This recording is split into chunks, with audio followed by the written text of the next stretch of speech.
Okay, welcome everybody. Please take your seats so that we can get started. I'm Jeff Mankoff with the Russia and Eurasia program here at CSIS, and it is my duty and privilege, I suppose, to welcome you to our discussion this afternoon with Venera Jumatayeva, who's the director of Radio Free Europe, Radio Liberty's Kyrgyz service. She is a longtime Kyrgyz watcher, a native of Kyrgyzstan, a graduate of Kyrgyz State University, and has been a journalist for Radio Mir and Radio Free Europe, Radio Liberty since 1995. And she's going to be with us this afternoon talking about the latest political developments in Kyrgyzstan, where the former President Almazbek Atambayev has made a perhaps somewhat unexpected return to the political scene after stepping down, and despite being a putative ally of the current president, Sooronbai Jeenbekov, seems to be engaged in some kind of more or less overt power struggle. And so Venera is going to talk to us a little bit about what seems to have prompted Atambayev's return to politics, his relationship with Jeenbekov, what this might mean for the future of Kyrgyzstan's politics, and perhaps most importantly here in Washington, why people in this town should be paying attention to what happens in Kyrgyzstan. We've got about 90 minutes. I'm not sure how long Venera's presentation will be, but we will definitely have lots of time at the end for discussion. So without further ado, let me turn the floor over to Venera Jumatayeva. Thank you. Should I go there? Yeah. Oh. I guess I did something wrong with this. Okay.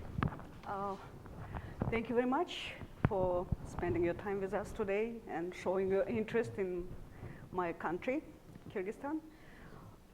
I see some headlines in English saying crisis is upcoming in Kyrgyzstan, some political chaos is coming up.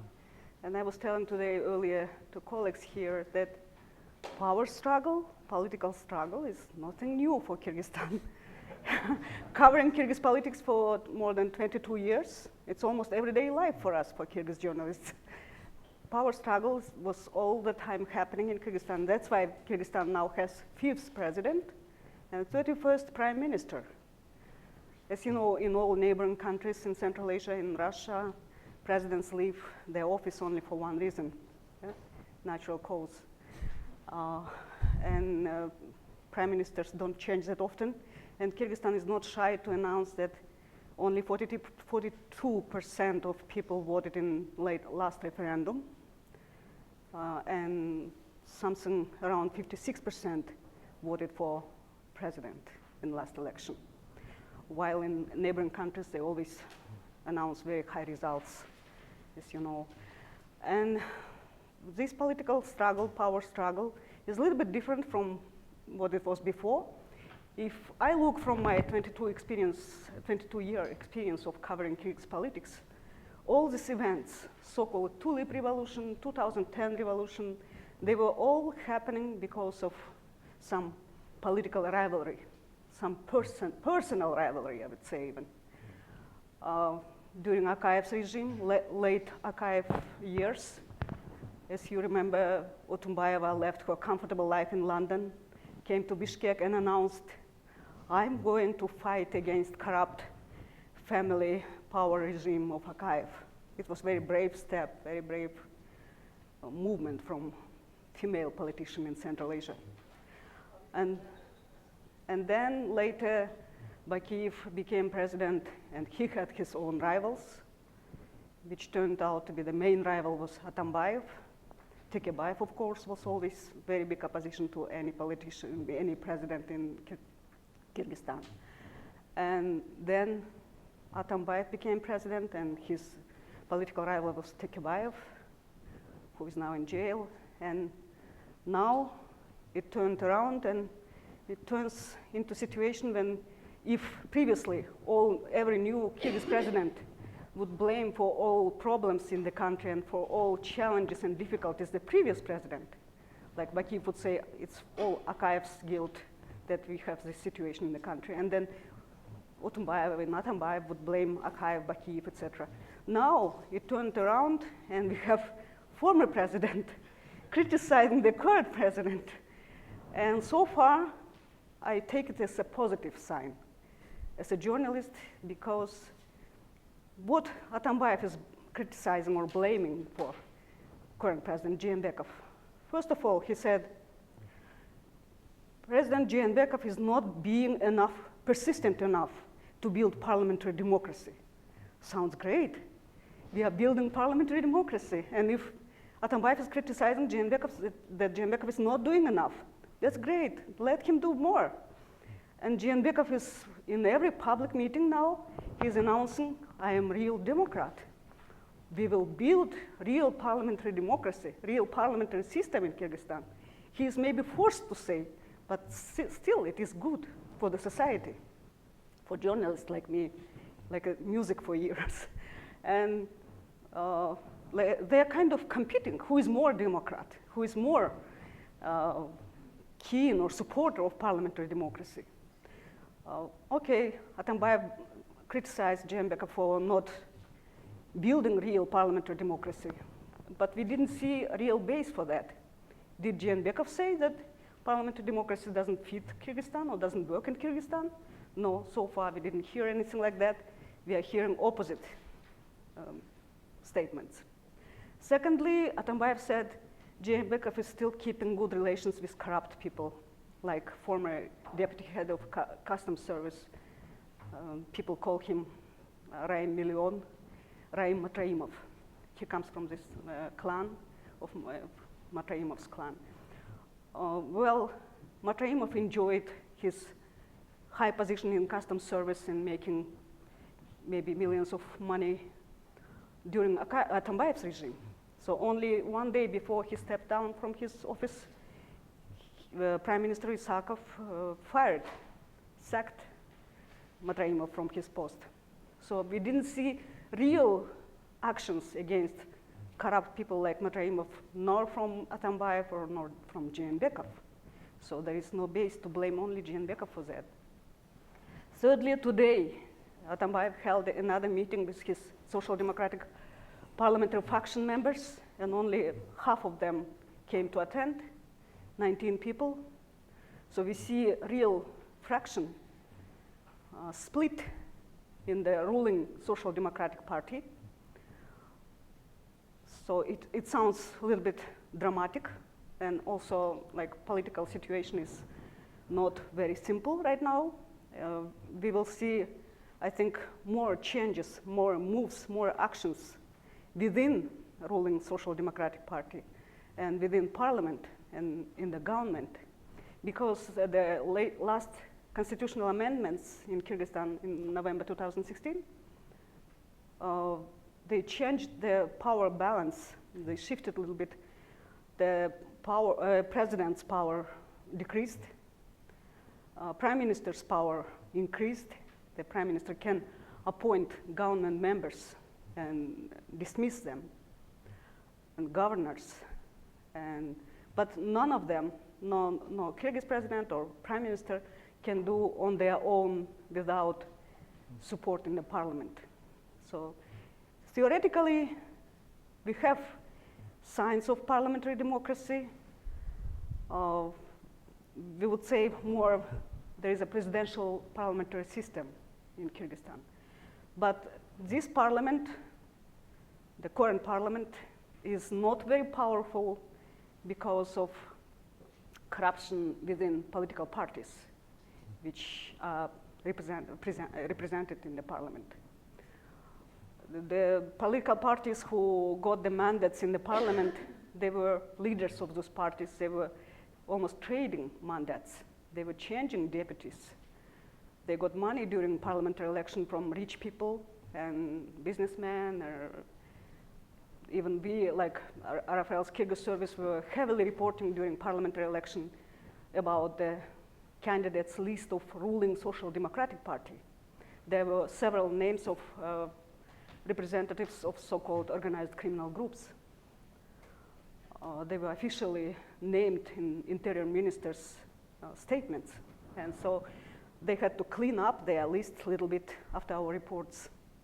So parliament is was not especially during last years of Atambayev's rule, the parliament became almost like very, like paralyzed, not making real statements, not making real decisions, etc. But right now, they have a momentum. Everybody has a momentum in Kyrgyzstan right now. President Jeenbekov, because former President Atambayev is criticizing him, blaming him in some inactions or actions. Or even today, apparently Atambayev criticized President Jeenbekov's personnel policy. And as you know, like 2 weeks ago, head of the State Committee for National Security and his deputy, they were dismissed by President Jeenbekov. And today, the former deputy head of the National Security Committee was reappointed to be a head of the financial policy by Prime Minister Isakov, which makes the political struggle more obvious, more clear. Prime Minister Isakov is, after this decision, he looks more loyal toward former president than current president. He's reappointing the guy who was fired 2 weeks ago by current president and giving him position. So it is political struggles heating up. I have a little bit optimistic view because, as I said, I follow Kyrgyz press very, I must follow every day, every night. It is my job for 22 years. And pluralism in Kyrgyz media is very clear to me, because I read Kyrgyz content. Some people who read only in Russian or English, they might have a little bit different opinion. But if you read all these new websites in Kyrgyz, you will see, I think we can compete with American journalists, who is publishing crazier stories about politicians. So, because like the latest information in websites in Kyrgyz, which are like, we know who is behind these websites, this or that political group, they were publishing compromising materials, both about Atambayev and Jeenbekov. They published even videos or photo galleries about relatives of Atambayev and Jeenbekov, who is working where in the parliament or in the government. I was actually disappointed because we didn't find very close relatives. They were mostly in-laws or some cousins. Yeah, but current President Jeenbekov has his own brother working as a parliament member. It is similar to what like George Bush was president and Jeb Bush was in the Congress. But now Atambayev, former president, is demanding that brother of the Kyrgyz president should step down, because otherwise it will lead to some family rule like similar to what Bakiyev created. It doesn't sound very reasonable because there is no legal base for Asylbek Jeenbekov, parliament member Asylbek Jeenbekov, to step down. There is no legal demand for that. So we just, latest publication I can give you as an example. Like last week, President Jeenbekov visited Turkey, and Turkish president repeated his demand to fight against FETÖ or Gülenists in Kyrgyzstan. And Jeenbekov very diplomatically declined to comment on that. And on website, which apparently, obviously belongs to Social Democratic Party's political circle, they published an article criticizing Jeenbekov for not, let's say, for not opposing Recep Tayyip Erdogan and for not being as strong, as firm as Atambayev was, saying, if you heard, maybe Atambayev said after Turkish attempt to coup d'etat, he said, well, when Çavuşoğlu, the Turkish foreign minister, said Kyrgyzstan must take some actions against Gülenists in the country, former President Atambayev said Turkish authorities should, I'm rephrasing, but they should follow their politics better rather than sleeping and then finding out some coup d'etat under their nose. something like this. So Jeenbekov is not making such statements, and he's being kind of criticized for such soft policy toward Turkey, let's say. They are publishing like critical articles about each other, these two camps, two sides, which is good for the society. Society is learning more about our politicians. For instance, we learned in one of such publications some business connections with business partners of Atambayev, like some business partners which look suspicious, let's say. Journalists are investigating these topics, these relations, these connections, which is good for the society. We will tell more stories. We will know more about our politicians. What is, like, as I said, criticizing about not taking enough actions, enough efforts against corruption doesn't sound very, very convincing, because we see corruption is still there. I feel almost frustrated every day coming to work and finding out that officials on different level, like even like regional level or district level or government level, are being arrested, being detained for taking bribes or bribing somebody. Or I'm reading materials from 24 kg. Latest article was very good article about how many parliament members have their businesses involved in that or this tender, involving in big economic projects in Kyrgyzstan. Unfortunately, economically, Kyrgyzstan is not in a good shape. When Atambayev was leaving his office, also foreign policy was in a bad shape. Relations with Kazakhstan were very spoiled. Kazakhstan closed borders, and local businessmen of medium and small businesses, they lost lots of money. Within few weeks, when Kazakh borders were closed, they lost something around $200–300 million. So foreign policy, internal policy, corruption, independence of judiciary. We didn't see big reforms or big steps to fix all these problems, all these challenges in recent years. We saw some good statements, good intentions, but real steps, real actions, we didn't see, unfortunately. And that's why people now, I don't think if former President Atambayev decides, as he said, he repeated several times that he was main engine for 2005 and 2010 revolutions in Kyrgyzstan. So if, as some English language media are predicting, if Atambayev decides to do the third revolution, I have these people here, some people here from Kyrgyzstan, I think they will support my saying that he doesn't have popular support for that right now.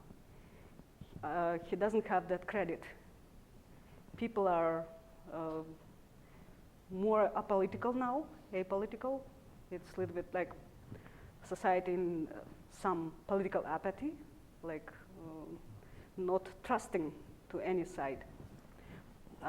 So I don't think Atambayev will get big support for mass demonstrations or mass protests.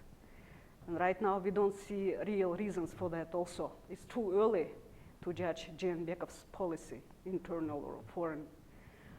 Only we can say that Jeenbekov has this credit right now.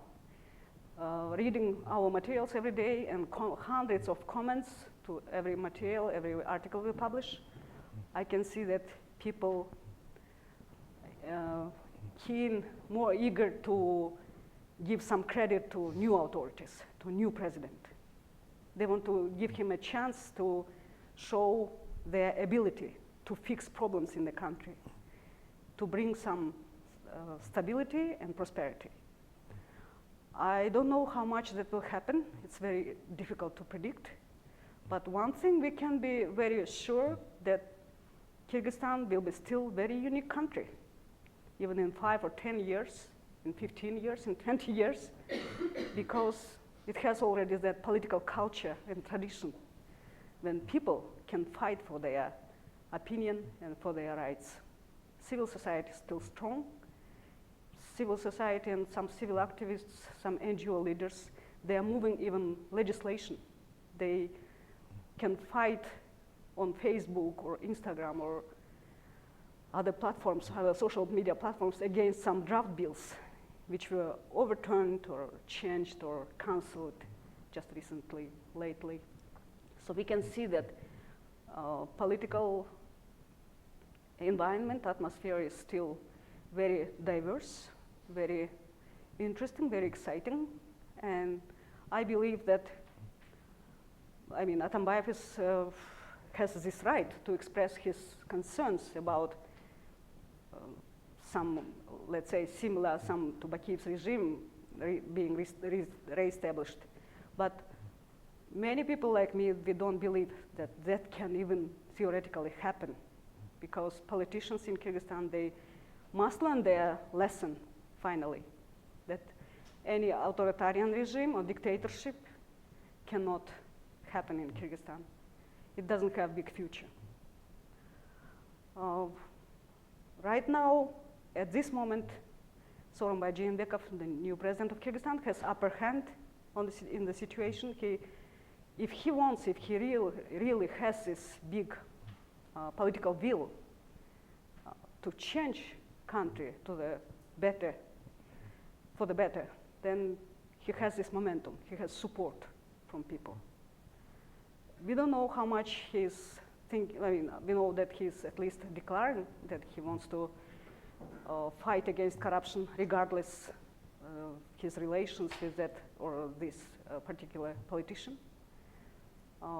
He declared that he wants to build a real parliamentary democracy, even though every former presidents, including Akayev, Bakiev, they were also declaring this intention.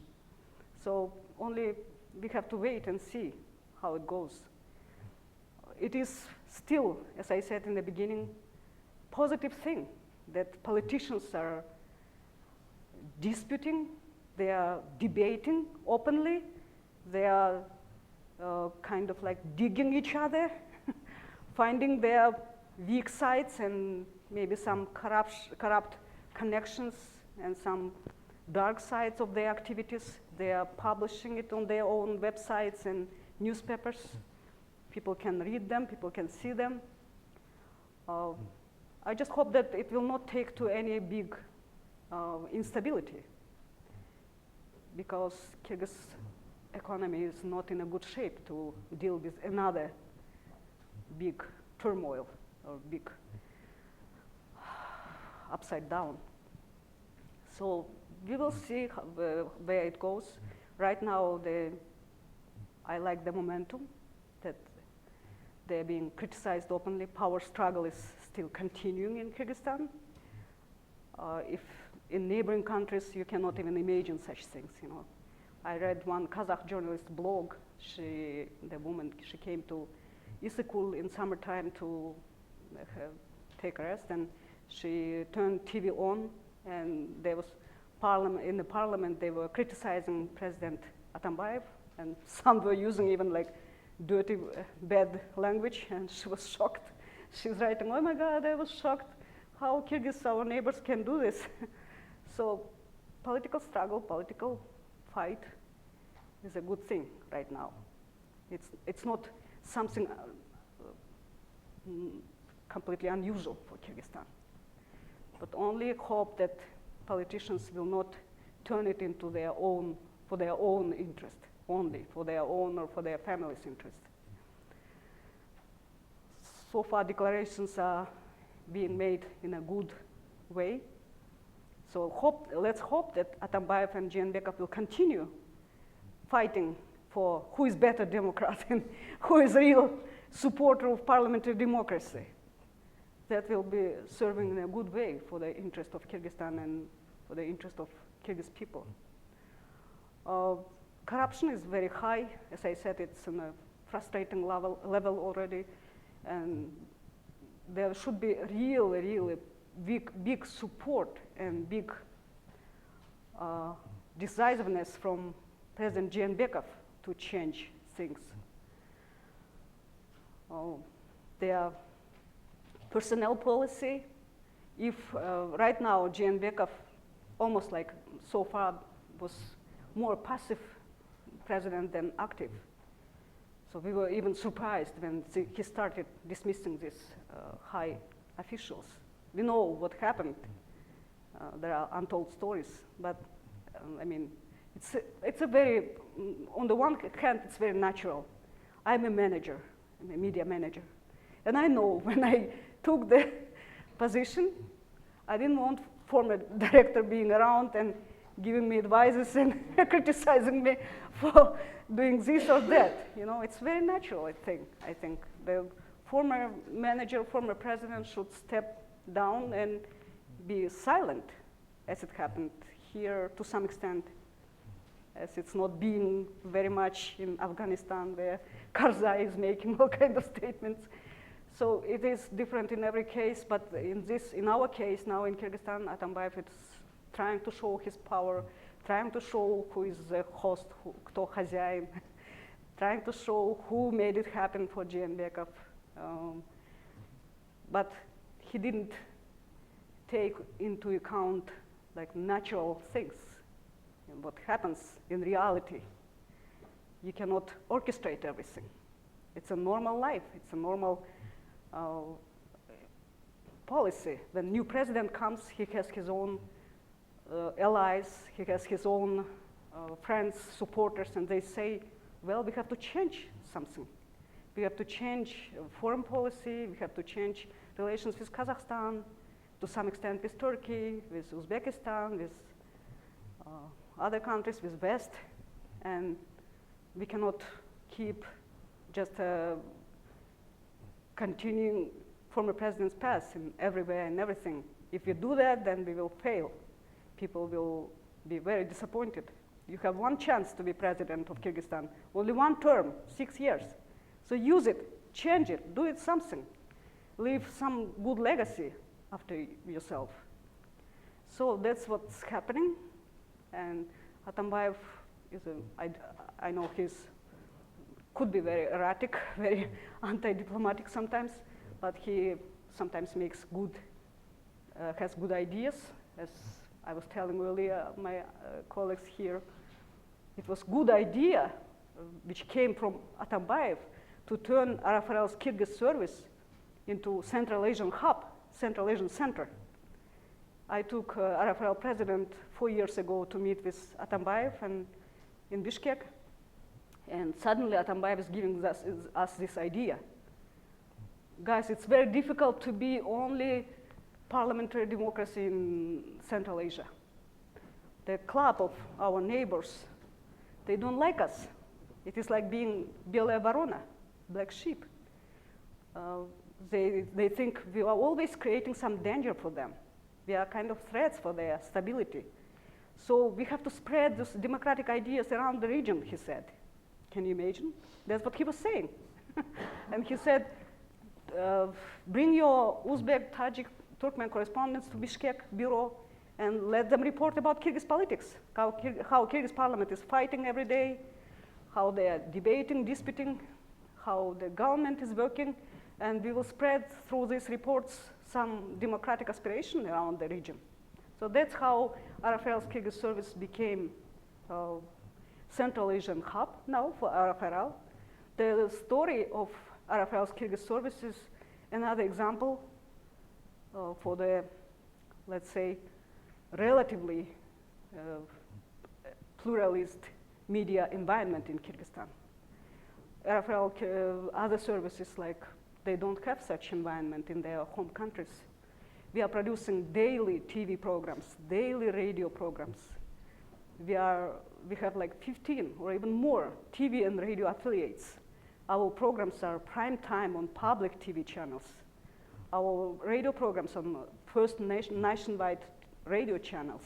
And we are reaching through our TV, radio, and website in Kyrgyz and Russian up to 40% of general population in the country. And once, just an example, I was telling earlier to colleagues here that America has very good 2 projects in Kyrgyzstan. One is American University of Central Asia. very good project. It's a very prestigious university, and people know the very nice campus, very nice building. It's a very good example how America can work very wisely, very smartly. Those kids who are studying there already for 20-some years, here I see some graduates. They are being very like leading businessmen, leading political activists, leading social activists. They are being good people for their country. So that's a very good project. Another good project is Rafael's Kyrgyz service. We'll show you a short video. It is people, our TV programs are considered as most popular TV programs in Kyrgyzstan. We have big Bishkek bureau where now around 90 people working. We cover not only events in Kyrgyzstan, not only stories in Kyrgyzstan. We realized, let's help us to Kyrgyz society and Kyrgyz politicians to build real parliamentary democracy, real parliamentary system. Let's show them how it works in Sweden, how it works in Czech Republic, where we live, and in Latvia, in Germany. So we are sending our TV team to these countries. Our TV team traveled to the US with US Embassy's support to make programs about Kyrgyz children adopted by American families. Most of those children were born with birth defects. They were disabled. And it was a very nice program about how these children are now enjoying their life, how they are being raised and treated. And we made programs about migrants in America. So we decided, since there is no other US international broadcaster telling real stories about America or other Western countries in our language, in Kyrgyz, let's do it a little bit, as much as we can. So we decided to produce some programs, and they are working very well. The last example was we produced a program about post-prison life in Czech Republic, and showed in the second part of the program we showed how it happens in Kyrgyzstan, post-prison life in Kyrgyzstan. So we compare, we have to show real democracy, not democracy which is being declared by high politicians, but how democracy works for ordinary people, how it helps them to build better life for ordinary people, how it helps it to work to organize society better, how it helps to organize public transportation, police, doctors' work, etc. So we have to show democracy in action, in real life. And I hope one day US international broadcasters will realize that they have to tell such stories. They have to tell stories about real American people, real American life. Otherwise, people think America is only about those statements on Syria or Russia or other, it's only politicians. And so it shouldn't be like that. We should show real life and real people. And otherwise, some politicians are using already the word democracy in some vulgar language, It's not good. We don't have to be shy talking about democracy and showing it in real life. The Kyrgyz service, Rafael Kyrgyz service is, as I said, another good project. Once, like Rosa Atambayeva came to BBG meeting, if you know BBG, the Board of Governors governing the international media organizations, American organizations, and she said, once I was sitting with some politicians, Kyrgyz politicians, and some politicians from Central Asia, and they said, we know who made those revolutions in Kyrgyzstan. America was behind. And Rosa Atambayeva asked, you mean Rafael's Kyrgyz service? So that's how we kind of perceive it, consider it. We are not shy. We are engines for good changes, for positive changes. We report real stories, what's happening. And covering Kyrgyzstan is one of the most exciting jobs in the world. I don't know how my colleagues from Central Asian services work, but covering Kyrgyzstan is 24/7, and it's never boring. It's always very interesting. It's always eye-opening. And it always makes you feel that you are doing real job, real work, real contribution to the society. It makes you wake up earlier, then it makes you sleep later. So it's a big move, it's a big drive. And so that's how we have this. I guess I'm like a journalist talking to you, but politicians, I can imagine, they even have bigger burden, bigger responsibility. So that's how it is in Kyrgyzstan, and I hope the potential scenarios is there are like there are reports that ruling coalition will collapse. It's normal again for Kyrgyzstan. We will have new government because it cannot last long when president and firing some people and prime minister is reappointing them, or they are going to different directions. So it cannot last long, this tension. So most probably we will have new government in coming weeks or maybe days, who knows. It happens sometimes very quickly. It's mostly now in President Jeenbekov's hands, because I can see that he has already enough support in the parliament. It's Asian society. Once the man has power, he seems much smarter and better person. I don't know if it happens in other countries to some extent, I'm sure also, but in Eastern society it happens in a bigger extent. So he seems, and I hear my Kyrgyz fellows agree with me, I think, he has now credit, he has support, so it all depends on his actions now. How soon he wants to change, how big reforms he wants to conduct, how dedicated he is, how determined to the idea of making Kyrgyzstan better country. So we will see how soon it happens. That's all from my side, I think. Otherwise, we have all this media situation, not ideal. Journalists are being sued. They are being, it's a defamation and libel, slander decriminalized. The journalists can only penalized, being, courts can decide only to put some astronomical amount of money for journalists to pay for publishing this or that article or news story, as it happened almost to us last year. Our RFL's Kyrgyz service was also sued, and then later they withdrew their complaint.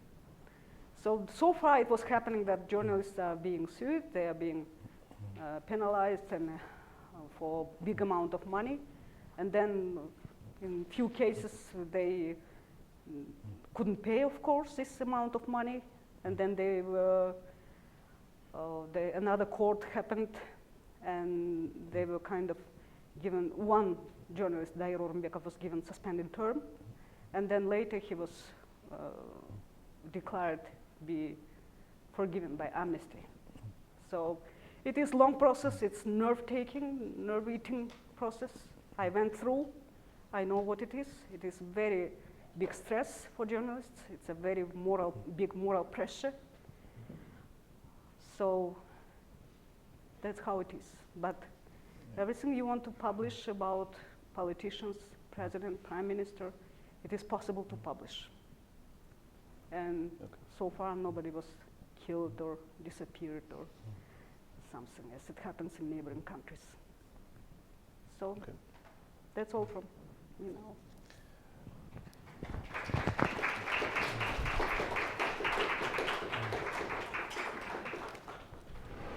All right, great. Thank you for providing such a wide-ranging overview of the political and media environment in Kyrgyzstan. I'm going to open it up for questions. Let me just start by throwing out one question myself. You know, you talked about the political contest in Kyrgyzstan between Atambayev and Jeenbekov. And of course, they are one-time perhaps still in some ways political allies. They come from the same basic political tradition. So one, how much of their dispute right now is about ideology and how much of it is just about who gets to be on top, kto kovo. And then second, to what extent are the other political forces in Kyrgyzstan beyond the SDPK benefiting from this tension? Are there other political actors or political forces who might have an opportunity to improve their standing with the Kyrgyz public as a result of the tension between Atambayev and Jeenbekov? I wouldn't say, as I said, they are publicly declaring that it is about ideological front. Let's say Jeenbekov and Atambayev accusing each other not being real Democrat or real supporter of parliamentary democracy.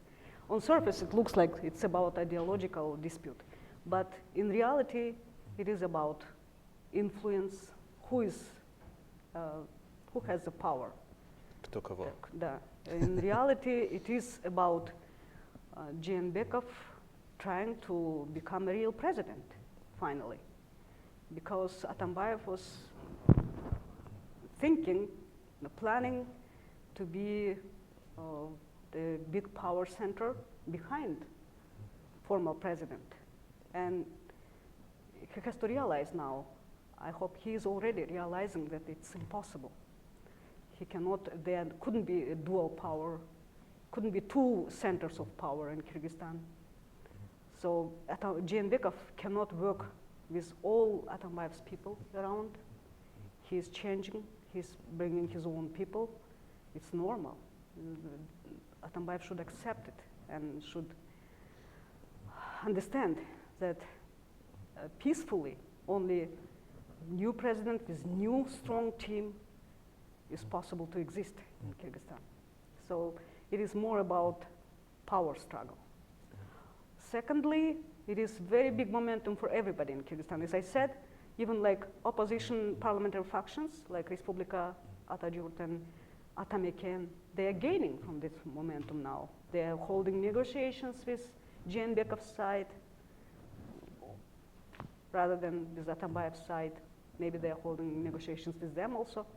But it is obvious that they are trading about how to make it this coalition collapse, to make it happen, how to change government, how to bring some real changes in the government, how to appoint real professional people, hopefully, to replace all these former drivers and bodyguards and trusted people. The Prime Minister Isakov's government was declared as a young technocrat government, but so far, unfortunately, they failed several big economic projects, like the smart city project signed with Chinese Huawei company and other projects. So there is a disappointment among general population. Though that's why Jeenbekov should quickly gain the momentum and take power and continue doing what he's planning to do. Okay, great. We've got about 45 minutes for questions. We don't need to take all of it, but we can. So please wait for a microphone. When you get it, please identify yourself and please do ask a question. That is something that ends in a question mark. Okay, so over here. Hi, Mitchell Pullman. I was a long-term elections observer for the OSCE during the elections. Sure. I was a long-term elections observer for the OSCE during the elections, and there's one name we haven't heard mentioned here at all, and that's Babanov, who has since been driven into exile. And when I was there, we spoke with a very large number of Babanov people, as did my colleagues, and it was quite clear there was a serious campaign of harassment against people working on behalf of the Babanov campaign, people volunteering for the Babanov campaign, threats, intimidation, and there was very real concern, sincere concern about what was going to happen after the election. that, with all these people who were supporting Babanov, whether this was going to continue or not. Have you been reporting on this at all? Have you been talking to Babanov supporters and finding out, how their lives are post-election and covering what's been happening with Babanov himself? Yeah, we reported every day, every hour what was happening around the election. And it happened that our regional correspondent in Batken was present at the meeting. Which is where I was. Yeah, held by Deputy Prime Minister Zilaliyev. He was a head of the election staff, election commission. And he said there, you have to vote for the right person. You have to remember the teachers, doctors, all people who get their money, salary from budget. They were attending that meeting, and he said, you have to remember where you get your money from. Don't spit into the meal you drink water from. So we broadcasted all that statement, and it turned into a scandal, and Zilaliyev was removed from being a head of the election office, Republican election office. So we reported lots, not only this story, but other stories. And we know that Babanov's people were kind of pressured a lot. They were living and working under very huge pressure, moral pressure. They had advantage. They felt big support from part of the society. They were very excited. At the same time, they were under very big pressure. Babanov himself was a part of all these developments, political developments in Kyrgyzstan. Yeah, many politicians in Kyrgyzstan they had been working on the government side and then on the opposition side. Some of them several times on the left, on the right, and they lost some trust, among people. And Babanov is considered as one of them, like very smart politician and businessman who never divides politics with business. It goes together for him. People consider like that, and so we reported every story around election, I believe, and our stats, internet stats, can prove that it was jumping like crazy. People wanted to hear what was really happening because the public TV and government-controlled media were reporting completely different stories. They were almost like blackmailing Babanov's campaign, etc. So it was difficult. So the political temperature during these last weeks of presidential election was so high. With journalists, we were saying, oh my God, we cannot take it longer. It should come to the end finally. People were all so divided and so very, almost like fighting with each other on social media and internet, so it was very difficult. So election turned in a way that Jeenbekov was declared the president. Some numbers looked a little more realistic, like Babanov won in 2 regions, and the numbers were not that astronomically different. So it looked more or less some rules were followed. But of course, it was one of the most difficult and a little bit dark elections in Kyrgyz history. Okay, great.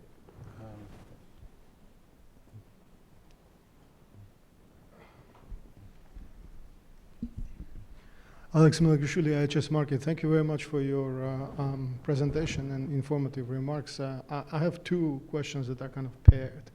I mean, the origins of the conflict between the two has to do with the February National Security Council meeting, in which essentially Jeenbekov criticized the government for corruption, which then please correct me if I'm wrong, which Atambayev interpreted as a personal attack, because, for a very simple reason, Atambayev created the anti-corruption service in 2011 or 2012. Please correct me if I'm wrong.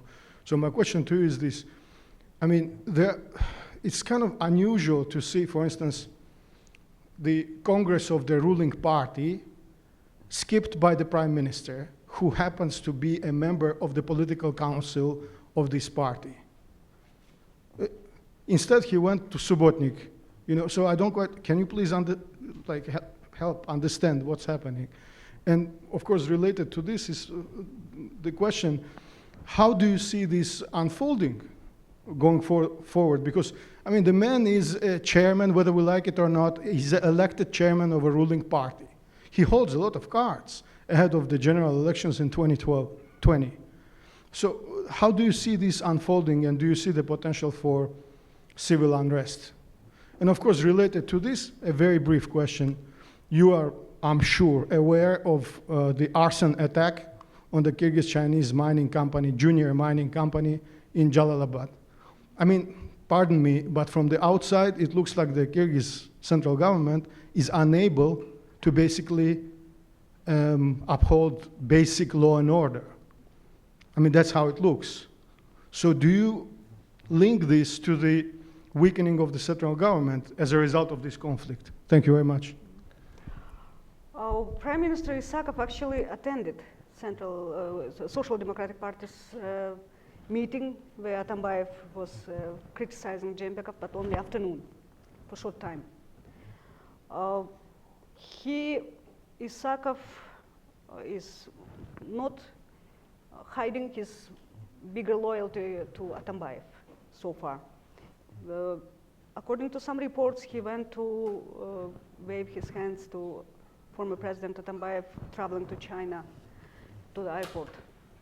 I mean, he's Atambayev's guy. Atambayev almost raised him as a politician to high level. So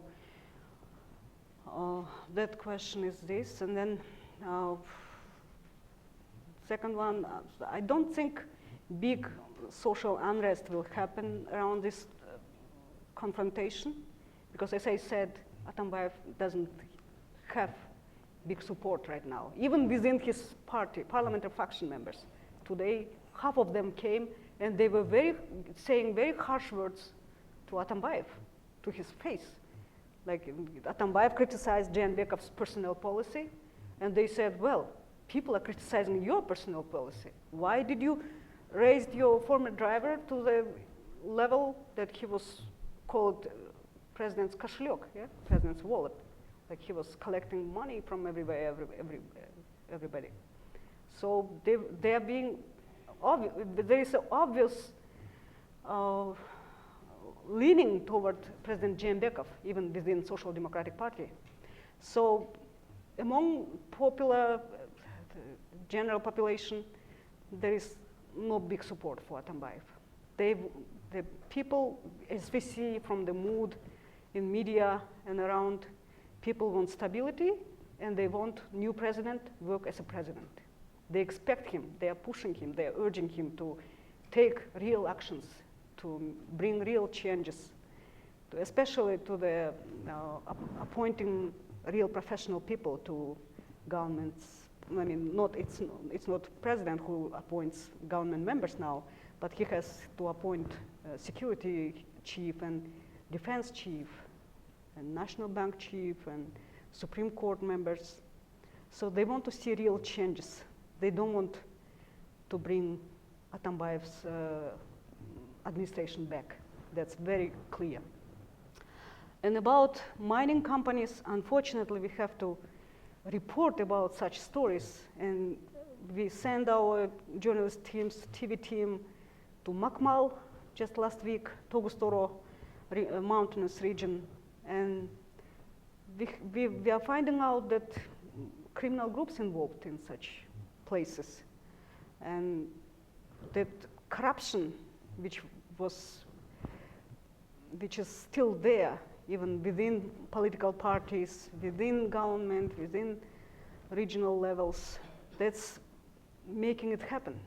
It's making it real that in some mining places there are investors or local people, local investors or foreign investors, I don't know, they have to deal with even criminal people sometimes, you know, they have to deal with local people who are maybe organized very often by these criminalized people to fight against investors, to fight against business people.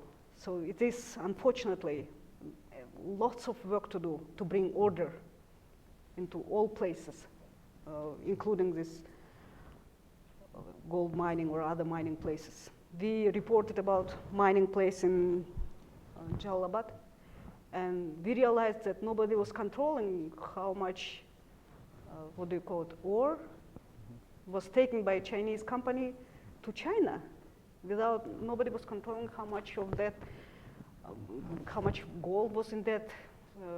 Just big trucks are driving out of this gold mining place and nobody is reporting how much gold was there, how much silver or other valuable metals were there. So it is, unfortunately, the chaos is there. It should be fixed, it should be brought to normal sense. I hope that new authorities will do something, because criminal groups, even during late Akayev's regime and especially during Bakiyev's regime, you know, criminal leaders were even elected as parliament members. And as I said in the last parliamentary election, we also had to report about those guys who were officially declared as members of organized criminal groups by Interior Ministry, and they were included into even like Social Democratic Party's list, just because they offered money. So such things happening. It's a very, very big problem for Kyrgyzstan. It is true that central government didn't have enough authority to bring order, to bring legal points to all levels. Okay, Sebastian.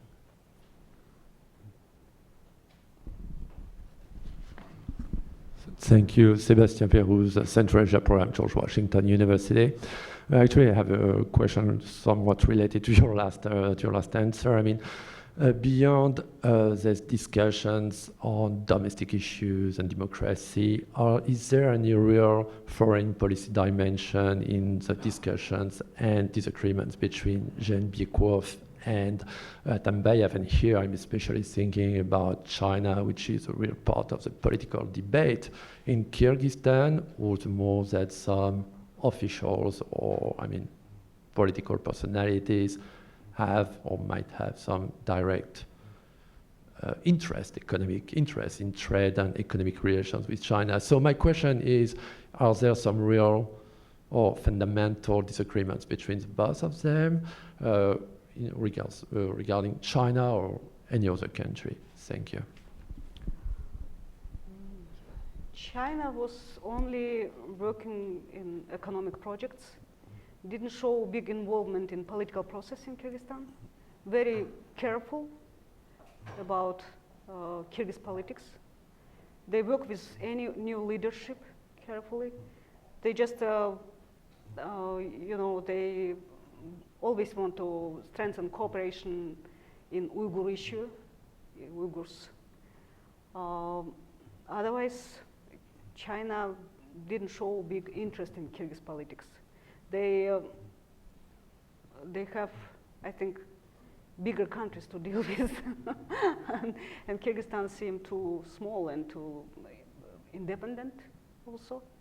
And So I think if I understood the question, yeah. Between Jeenbekov and Atambayev on their politics on China. political trial. To what extent is the dispute between Jeenbekov and Atambayev about China, or what role does China play in that dispute? No, they didn't mention any. Only in connection with these projects which failed, like this Bishkek thermal power plant reconstruction, which didn't work out well. Already from all sides, including Social Democratic Party members and other officials, we are hearing that corruption was there also in that project. It was too expensive, and they couldn't even, parliamentary commission couldn't obtain all documents, all papers about what money was spent where.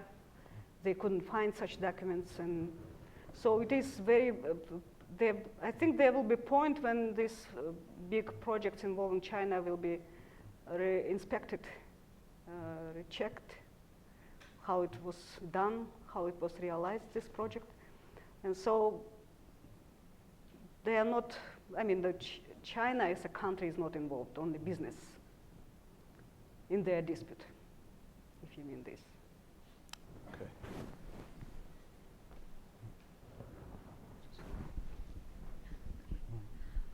Hello, my name is Roxana Gabidulina. I'm an intern here. I also have two questions. My first question is, Atambayev was in China recently and they took a picture with Xi Jinping. What kind of role does that play in Atambayev's vision of what he's supposed to be doing? If you can comment on that. And then, since my other questions were also picked up earlier, I have another one. Some people talk about how in Central Asia there are clan politics or regional politics. Some people say Atambayev is from the north, Jeenbekov is from the south. Does that have any effects on the current political climate in Kyrgyzstan? Thank you. So Atambayev was attending that regional forum as a former president. Rosa Otunbayeva very frequently visits all kind of international forums and conferences as a former president. So he was invited and he caught the momentum, and he wanted to show that he can meet with Chinese president. He has, I think, good contacts around Chinese big business companies. I don't know how big is his own business interests there. One day we will find out maybe. But in general, he travels to China frequently. Even when he was president, he stayed there after official visit. He has some personal contacts there. So that's how it worked. And regional card, actually it is always very sensitive issue in Kyrgyzstan, south-north. And politicians like using that card whenever they feel it how to say, convenient for them. Like even like in the last dispute between Atambayev and Jeenbekov, some media and some activists were using this card. He's from south, now he'll bring his own people. We know that, we learned that before, but I think Jeenbekov has good political experience and political baggage. I don't know how to say luggage. Good experience and good height already, like weight. So he worked as a parliament member for 10 years. Under Akayev regime, he was minister for a short time under Bakiyev. He was Osh governor. His brother was Issyk governor for some time. His brother was Kyrgyzstan's ambassador to United Arab Emirates or Saudi Arabia. So it is well-known family, and they are well-known not only in south but also in north. So right now, he has credit and support from all sides. So he should use this momentum and appoint people from, regardless of their regional origin. But it is, regional game is losing its provocative side, I think, because the new generation of people younger than me, they don't play that card that much. Because so many people moved from south to Bishkek and to north, and so many people moved to Russia, Kyrgyzstan, and people are so mobile now. So it's already old game to say you are from south, you are from north. You know, it's already losing the actuality. Okay.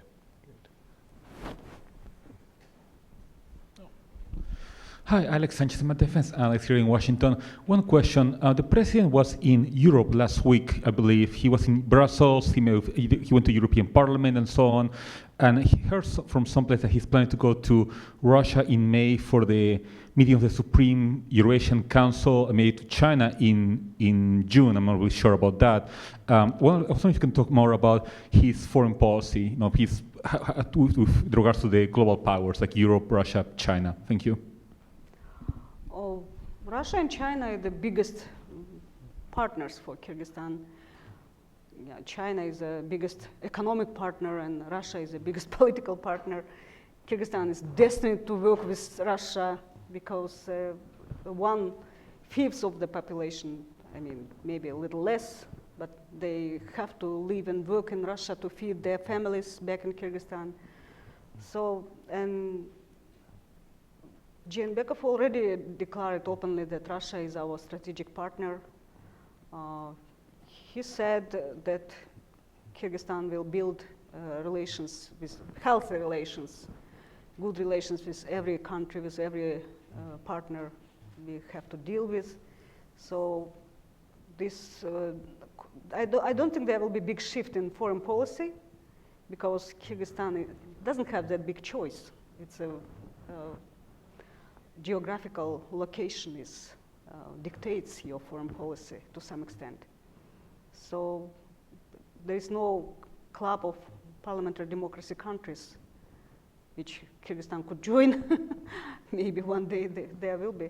So the foreign policy I don't think will be shifting very much, but at least we will have more reasonable statements and dialogues with all countries.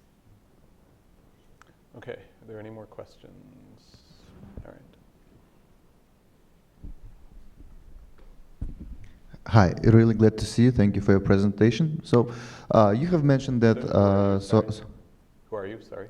Oh, I'm sorry. Azim Azimov, Rumsfeld Fellow.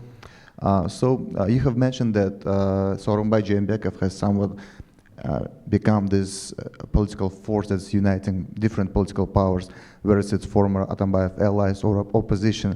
But it also happens on a regional level because we've been seeing that Sooronbai Jeenbekov, well, to a lot of people, unexpectedly gained support from Kazakh president, from Russian president. I mean, so he's meeting these regional leaders and he seems to have that quite a warm welcome. So my question is, I want to hear your take on this. Do you think these forces, both internal and international, are somehow uniting around Jeenbekov or supporting him because they believe in his political agenda, legislative agenda, or his vision, or is it because they feel like it is easier for them to partner with Jeenbekov, it's easier for them to make deals with Jeenbekov, and some of them may be kind of tired of Atambayev and his rigid stance on a lot of issues. So if you could share your take on that, thank you.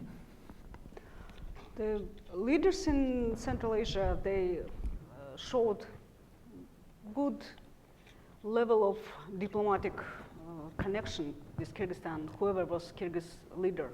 Like when Atambayeva was interim president, or she was then president, she was telling us stories that in 2006, when Andijan events massacre happened, she was Kyrgyzstan's foreign minister, and Bakiyev was president. And Kyrgyzstan accepted refugees from Andijan, hundreds of them. And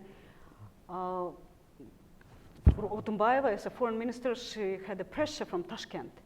Tashkent was demanding to send those refugees back, deport them. And against that, Kyrgyz officials sent them to Romania, to some European countries, put them in a plane, UN planes, and those refugees were sent all over Europe and Western countries. And so she said she thought that Karimov would be like considering her as an enemy. But when 2010 Osh events happened, bloody events, she was leader of Kyrgyzstan. And she was so afraid of speaking to Karimov on telephone. And Karimov called himself and he said, we will strengthen the border guarding of the Kyrgyz-Uzbek border. No Uzbek will cross to Kyrgyz side to go to Osh to fight against Kyrgyz, etc. So, I mean, the big political relations, big regional relations are built up on more sober thinking and ideas rather than when they come to their internal policy. So Jeenbekov already has support from regional leaders, especially from Nazarbayev, who was very disappointed with latest relations with Atambayev. So Nazarbayev was almost declaring his sympathy toward Jeenbekov openly. So Jeenbekov has support from Russia, always wants to have healthy relations with new leaders, especially he was appointed, or not appointed, but was elected, not through revolution, normal election. So it's all, he has support from on the regional level and international level right now. And he made good statements in Brussels. So that will gain him more support from everywhere. Okay, one final look around the room. Are there any more questions? We wanted to show you the video. They showed it when people were coming in. Yeah? Yeah. So we wanted to show you the video, short video about Arafaral's Bishkek bureau, which I said was Atambayev's idea to create a Central Asian bureau. And we have people working for Uzbek service, because Uzbek service doesn't have any bureau in Uzbekistan. 5 Uzbek people working from Bishkek bureau for the Uzbek service. And we have Current Time Asia program, 9 people work for that program originally from Bishkek. So we have Central Asian News Wire Bulletin, which also being published from Bishkek. And we have, so it's very, very big bureau right now, big media center. And if you have any chance to visit Kyrgyzstan, please come to visit our bureau. It's as I said, it's a successful project, how RFRL or US international broadcaster can work successfully in one particular country. It's not only our achievement as journalists, it's also achievement of Kyrgyz society. Because Kyrgyz people, Kyrgyz society have this big aspiration for press freedom, for diversity, for opinions, of diversity of political views, and for disputes, for debates. So we have these good operations in Kyrgyzstan. Okay, great. Well, thank you very much for joining us today, and thanks to all of you for coming out. Thank you.